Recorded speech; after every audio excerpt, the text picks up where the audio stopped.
அனைவருக்கும் வணக்கம். நம்ம டெய்லியும் banking and SSC point of வியூல 5 கொஸ்டின்ஸ் கரண்ட் அஃபேர்ஸ்ல பார்க்குறோம். இன்னைக்கு என்ன கொஸ்டின்ஸ் இருக்கு அப்படிங்கிறத பார்ப்போம். First one, which of the following books is an autobiography of the Nobel Peace Prize laureate Kailash Satyarthi அப்படி சொல்லி கேட்டிருக்காங்க. ஸோ கைலாஷ் சத்யார்த்தி பச்பன் பச்சாவோ அந்தோலன் அப்படிங்கிற என்ஜிஓவோட ஆர்கனைசர், சரிங்களா?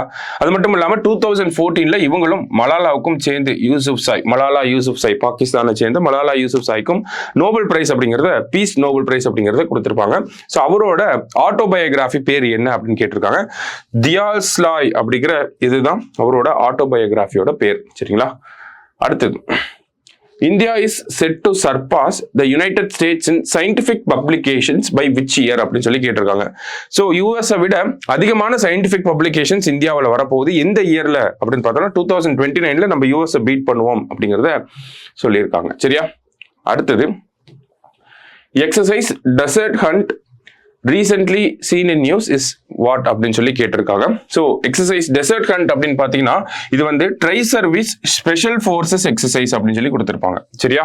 Indian army, navy, airforce, Indian நேவியோட கோஸ்ட் கார்டு இவங்க எல்லாருமே வந்து ப்ராக்டிஸ் பண்ணி எக்ஸசைஸ் பண்ணக்கூடிய ஒரு மிலிட்டரி எக்ஸசைஸ் தான் எக்ஸசைஸ் டெசர்ட் ஹண்ட் அப்படின்னு சொல்லுவாங்க.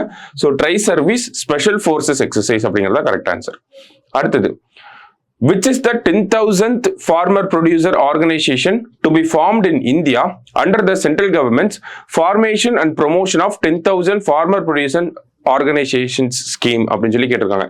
ஸோ 10,000th FPO என்ன அப்படிங்கிறதா கொஸ்டின், சரிங்களா? ஸோ எங்க வரப்போகுது அப்படின்னு பார்த்தோம்னா பீகார்ல இருக்கக்கூடிய ககாரியா அப்படிங்கிற இந்த பிளேஸ்ல தான் 10,000th farmer producer organization அப்படிங்கிறது வரப்போகுது, சரியா? லாஸ்டா, which country hit a record low in birth rate in 2024? So 1989க்கு அப்புறம் இருக்கிறதுல ரொம்ப கம்மியான பர்த் ரேட் அப்படிங்கிறது ஜப்பான்ல வந்து நமக்கு கால்குலேட் ஆயிருக்கு, சரிங்களா?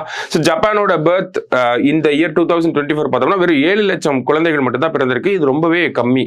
அதாவது அதுக்கு முந்தின வருஷத்தை விட இந்த வருஷம் பார்த்தோம்னா ஒரு 5 to 10% டிக்ளைன் ஆயிருக்கு அப்படிங்கிறத சொல்லியிருக்காங்க. ஸோ ஜப்பான் தான் லோவஸ்ட் பர்த் ரேட் இருக்கக்கூடிய நாடாக இருக்கு, சரியா?